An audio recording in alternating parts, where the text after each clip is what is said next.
Welcome to this week's edition of Outdoors Online, a weekly webcast produced by the North Dakota Game and Fish Department. I'm your host, Tom Jensen.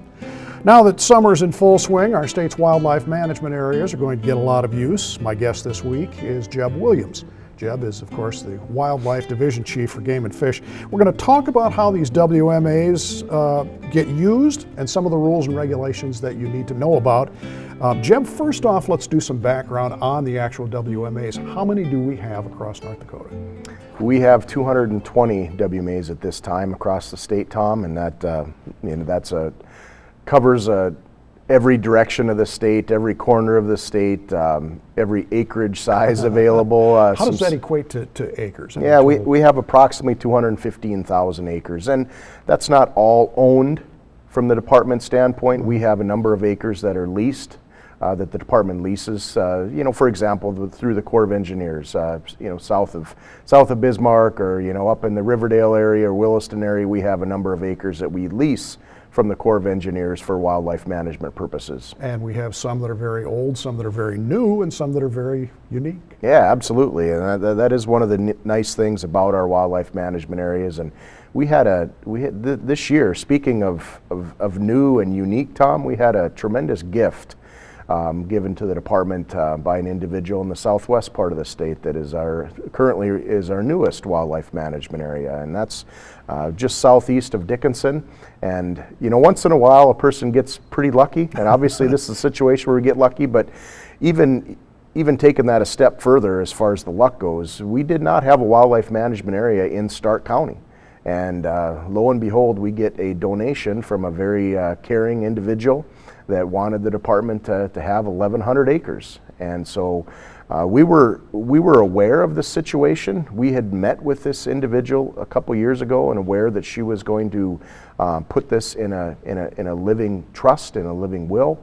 But things can change, obviously. I mean, she met with the department and we talked about it, and we obviously were very flattered and very humbled to have that. But then when we found out she did pass on, that it still was that way, and we received the property. And so it's going to be a tremendous benefit to the people of North Dakota, and we're very humbled to have that opportunity. Sure, they're all unique in their own special way. Let's talk about rules and regulations for a minute, Jeb. Let's start with camping, and now those rules have changed a little in the last couple of years. Yeah, they have. Our department has had to take on a little different approach with camping with the increased activity in North Dakota. And of course, now it has slowed down some, and so we're actually at this time we're continuing to evaluate and maybe reevaluate some of those areas where some of the additional restrictions have taken place, have been added.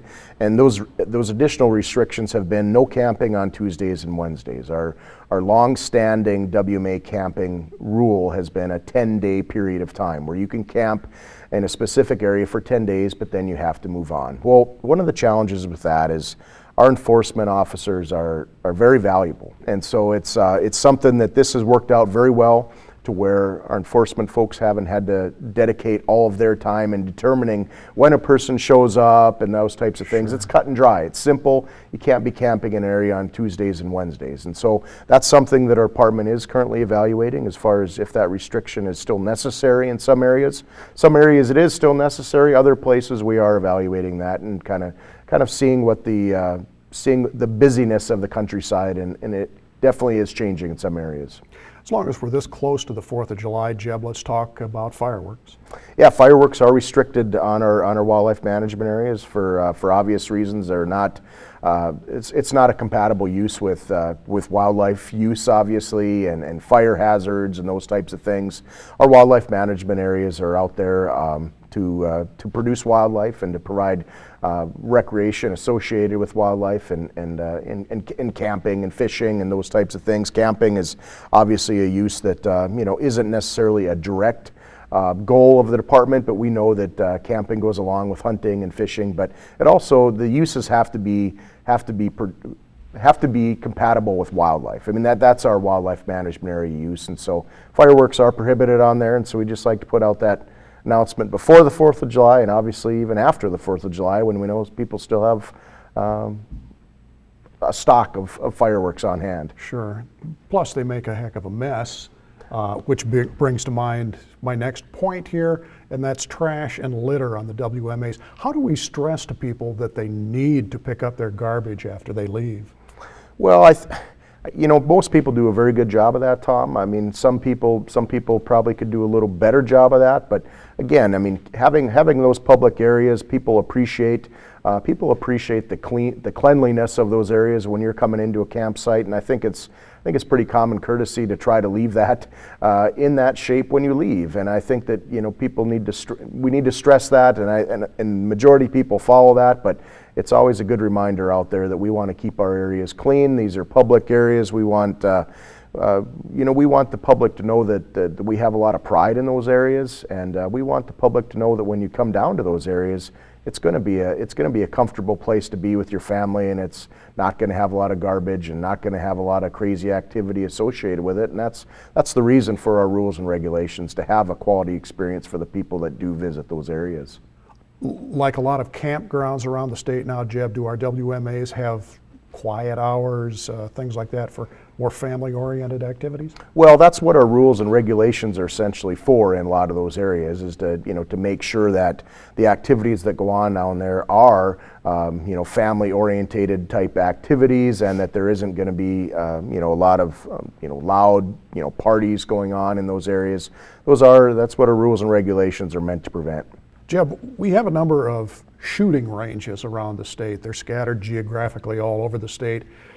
That's why we don't allow people to use our WMAs as shooting ranges. That's not what they're designed for.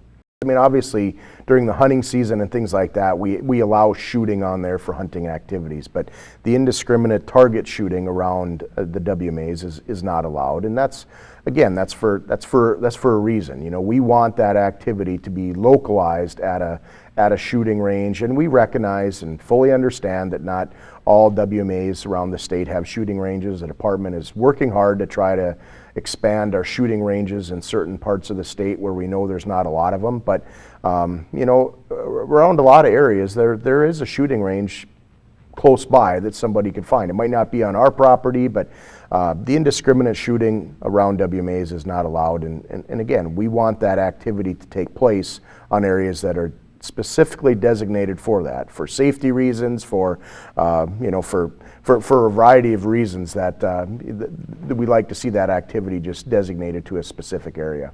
All right. Anything else people need to be aware of? Enjoy your time on their WMAs. People appreciate any public land in North Dakota, and our WMAs provide a very nice environment for good family outings, and that's one of our goals. Thanks, Jeb. Thank you. You can find a complete list of wildlife management areas. Log on to the Game and Fish website at gf.nd.gov and then follow the links to the wildlife management areas page. There's bound to be one near you. For Jeb Williams and the rest of the staff here at North Dakota Game and Fish, thanks for joining us for Outdoors Online. We'll see you again next week.